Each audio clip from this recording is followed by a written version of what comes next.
ஏய் என்ன இவ்வளோ மெசேஜ் வருது 2 மாதத்துக்கு முதல்ல எடுத்த ஃபோட்டோலாம் இப்போ தான் அனுப்பி வச்சிருக்கான் பாய்புள்ள. அன்றைக்கு கேட்டுனா டே ஃபேஸ்புக்கில் போடுவோம் தாடாதாடாண்டு இன்றைக்கு அனுப்பியிருக்கான். இதுக்கு பிறகு இதை போட்டான்னு போடாட்டான்னு இந்த மாதிரி நிறைய பேர் நாம் எங்கேயாவது போகும்போது அவங்களோட ஃபோன் நல்லா இருக்குன்னு சொல்லி அவங்களோட ஃபோன்லேயே ஃபோட்டோ எடுப்பேன். அந்த நேரத்தில் கேட்கும்போது யாரும் அனுப்ப மாட்டாங்க, தரவ மாட்டாங்க. எப்போவாது இருந்துட்டு இந்த நேரம் சம்மந்தமே இல்லாத நேரம் பார்த்து டிங்குன்னு அனுப்புவாங்க.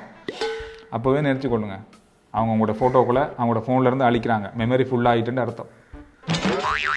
அப்போ நேற்று இரவிரவா என் அவ்வளவு ஃபோட்டோவையும் டிங்குன்னு அனுப்பி கொண்டு இருந்தீங்க தானே. அப்போ உங்களோட மெமரி ஃபுல்லாகி தான் என் ஃபோட்டோவை அனுப்பி கொண்டு வந்துருக்குறீங்கன்னு 6 மாதத்துக்கு மேலே நான் எடுத்த ஃபோட்டோ. அப்போ என்னால் தான் உங்களோட ஃபோனில் மெமரி ஃபுல்லாக இருக்கு. அப்படியா? சரி பரவாயில்லையா, அழியுங்க. எங்கேருந்து தான் நம்ம கைக்கெல்லாம் விட்டு கேட்குறாங்களோ தெரியலப்பா கடவுளே. எங்கேருந்து நமக்கு இந்த மாதிரி பிரச்சனை வருதுன்னா எனக்குண்டா